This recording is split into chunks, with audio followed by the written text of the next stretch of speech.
大家好，今日係2025年嘅7月5日啊，即係咧今日星期日就同大家讀下書啦，承傳廣東文化。咁咧好多人咧，其實咧對廣東文化其實都唔係好了解嘅。咁啊而家咧，尤其是喺廣州啊，好多嘅廣東嘅下一代咧，其實都唔識白話嘅，即使識咧都講得唔標準啊，講得唔正啊。嗱，咁我喺Facebook 裏邊咧聽到一段啊，有一個大陸嘅女子，佢就係拍咗一段抖音嘅片啦，俾人搬咗上去 Facebook 啦。咁咧佢就係講到一個廣東嘅諺語喎，佢係唔識。嗱，我哋好多廣東嘅諺語好出名啊，譬如話童子軍跳彈床，時鳩蛋蛋，咁呢啲真係好香港特色嘅。咁但係咧佢講呢個咧，其實已經承傳咗幾百年噶啦，但係佢竟然係唔識。下邊答嗰啲香港人咧都係唔識，我覺得我有責任要同大家咧破障解釋一下嘅，聽下。我很想不明白，為什麼白話裏面有句話形容老實人說的是擔屎都唔偷食。佢唔明白點解白話裏邊啊，即係廣府話啦，有一句說話形容老實人擔屎唔偷食。啊？屎嚟㗎喎，咁屎梗係唔食啦，點解形容一個老實人要講佢擔屎都唔偷食？擔屎唔偷食嘅原因，人哋係老實嘅啫，唔係傻㗎噃。況且冇人食屎啊，係咪？擔屎唔偷食，屎嚟噶，唔係錢嚟噶，點解會？唔係錢嚟喎。又或者擔屎佢擔嘅究竟係咪屎嚟嘅啫？佢問得好好啊，佢話擔屎個屎係咪真係屎嚟咧？似乎佢都覺得擔屎唔應該係屎嚟喎。嗱，咁首先咧，網上流傳咧有好多個版本嘅。首先咧有一個版本咧，我都覺得似模似樣，就話以前啲人咧係收賄噶嘛，收規噶嘛，即係咧係收錢嘅。咁所以咧以前咪有沖水馬桶嘅時候啊，啲人都係要挑糞噶嘛，咁啊所以咧挑糞咧就係形容啲咩啊？形容咧啲挑糞人啊，有一個好老實嘅挑糞人，就唔去偷人啲錢喎，或者咧唔收人哋嘅利是紅包喎，所以話擔屎唔偷食。咁呢個講法咧，即係民間流傳。咁但係呢個講法嘅出處咧就並無根據嘅，就唔知個出處喺邊度。咁啊，但係咧有另外一個講法啦，就係喺明代中後葉，就係有一個叫陳白沙嘅學者。嗱，香港咧黃竹坑有一間學校叫陳白沙，點解咧？陳白沙係明代一個有名嘅思想家，係廣東新會人啊，係新會縣嘅會城人嚟嘅。咁啊，所以咧呢個嘅黃竹坑間學校咧，係因為係廣東新會同鄉會開嘅。咁啊，佢哋新會人啊出得最有名嘅學者就係陳白沙。陳白沙又叫陳憲章，又號石齋，又係啲叫實齋，所以咧又後來咧就遷去一個叫白沙鄉嘅地方，就叫做白沙先生啦。咁佢係書法家、詩人啦，係嶺南學派嘅始創人嚟嘅，非常之有名。係宋明理學嘅一個大家嚟。咁咧佢就係後來咧就去咗呢個南方做官啊。咁啊，南方做官嘅時候咧，由於啊佢咧明代嗱，你要翻返去一個學術嘅問題啦，就係明代嘅官吏咧，其實人工就好低。根據呢個嘅黃仁宇萬曆15年嘅講法啊，海瑞罷官嘅海瑞啊，係餓死老婆溫臭屋噶。即係無力去養活妻兒嘅，因為咧你唔貪污你就生存唔到啦。所以張居正咧，佢平時咧成日勸諫皇帝要清廉啊，要公正啊，但係佢死咗之後被抄家咧，發覺佢腰纏萬貫嘅喎。呢個萬曆皇帝嘅老師張居正啊，都係腰纏萬貫，因為你唔貪污咧，你單憑嗰個人工咧，你不能生活嘅。咁所以陳白沙又係啦，佢喺南方做官嘅時候咧，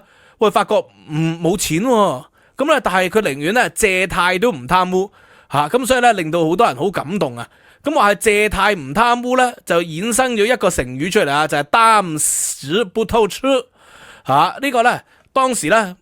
呢個陳憲章，因為咧佢每個月啊個俸祿啊，以前由漢代開始，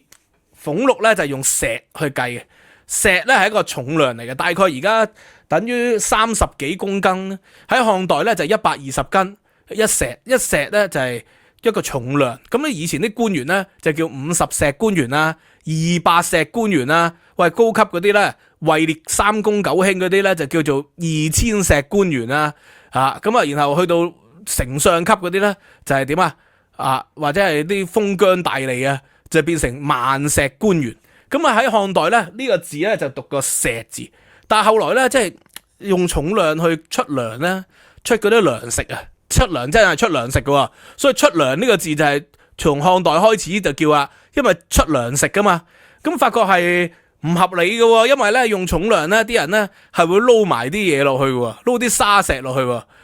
咁撈啲沙石落去咧，咁你就上邊係糧食，底下係沙石，咁唔掂喎。咁所以後來咧有啲人咧就話咁樣，同埋用重量好麻煩，要稱就好唔方便啦，咁接收嘅時候要稱。咁後來諗下咧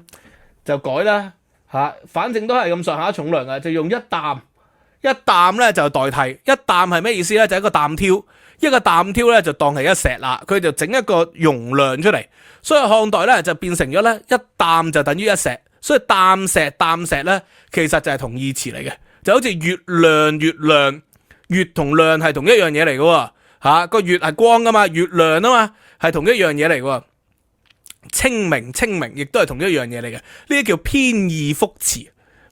即係偏義複詞呢啲叫做，其實兩個意思一樣。咁所以啦，形容到去明代咧，當時不偷吃，就係其實形容咧一個好清廉嘅官啊，喂，佢就管呢個嘅糧倉嘅，佢竟然咧自己屋企餓死啦，佢都唔去偷裏邊嘅糧食，呢個陳白沙，喂，佢寧願咧問人哋借貸，常貸宿於鄉人啊，問鄉下啲人借貸，每個月咧都有糧食嘅，但係都唔夠佢哋食啊，所以咧自此之後咧，啲人就話佢陳白沙先生清廉清貧，要借糧食，但係咧唔偷嘢食，就係當時不偷吃，其實係用普通話讀嘅，當時不偷吃，咁但係傳到去新會佬度咧，啲廣東人啊，佢哋聽唔明啲撈鬆講嘢噶嘛，所以就變成咗擔石不偷吃。嗱，咁其實呢個咧擔字咧喺漢代咧東漢開始啊，喺東漢尤其係沿海地區，佢啲人咧就讀下一擔咧都讀咗一石嘅，因為名義上係一擔，實際上咧就係一石，所以咧啲人咧將個擔字咧都讀咗石字。但係去到後來咧明清時期咧，因為呢個北方嘅發音咧普通話擔同埋石咧真係唔同噶嘛，擔石，所以就變成當時不偷吃，就係有呢個意思啦。喂，咁其實呢個咧係我其中一個論文一個題目嚟嘅，我一本新書咧就將快出版啦，而家咧已經係排版印好咗嘅咧。咁所以有興趣嘅朋友咧，到時可以即係讀下我呢本新書啦。新書裏邊咧係有介紹嘅。咁呢個新書咧嗱就喺台灣度出版嘅，咁出版社咧就叫做係叫1841出版社。咁你上去個網站度咧，如果8月初上個網站度就應該可以訂到直送到香港。咁嚟緊8月份可能博客來啊、誠品啊嗰啲 online 書店咧都有嘅。我相信咧二樓書店都有。其中一個 chapter 咧就係專係講呢樣嘢啦。漢代官呢個嘅若干石定義考就係解釋咧從經濟史嘅角度咧，一個擔同埋一個石咧點樣咧合二為一嘅。咁其實去到明代開始咧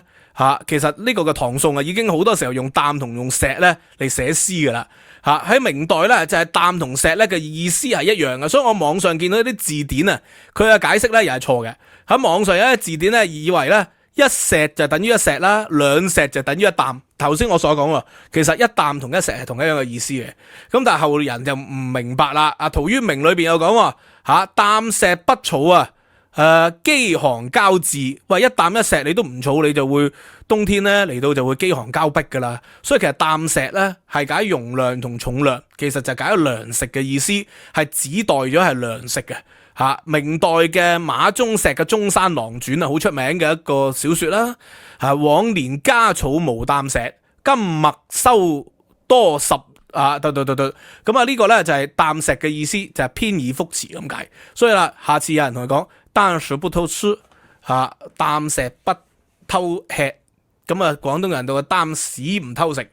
咁冇人食屎㗎，擔屎梗係唔會偷食啦，臭噶嘛大佬。咁所以呢個同童子軍跳彈床潮州婆電法都係有好深遠嘅廣東文化。潮州婆電法就當然係潮州式嘅廣東潮州式嘅俚語啦。仲有呢個咩和尚擔遮無法無天屎坑關刀文又唔得武又唔得，呢啲好有意思嘅呢個廣東術語廣東嘅口語廣東嘅文化成語呢有老公潑扇老婆潑扇老公潑扇咁呢啲都係好有意思嘅，係咪咁anyway 咧，今日就輕輕鬆鬆就講到呢度啦，從陳白沙講到擔屎不偷吃呢個意思，咁啊希望大家以正視聽喎，唔識嘅就教你個仔女啦，你係老師嘅就教你學生啦，擔石不偷吃，咁擔字咧最初咧係用個剔手邊嘅，但係咧後來變下咧變咗企人邊同剔手邊咧都得嚇，咁企人邊同剔手邊咧都係一個叫通假字咁嘅意思，咁所以 anyway 今日就講到呢度啦，多謝大家支持。Patreon 同埋 YouTube 會員，咁裏邊有好多獨家內容同埋文字版 Patreon 用個聲音檔 ，VIP 會員可以無限重溫，多謝大家支持，知識有價，拜拜。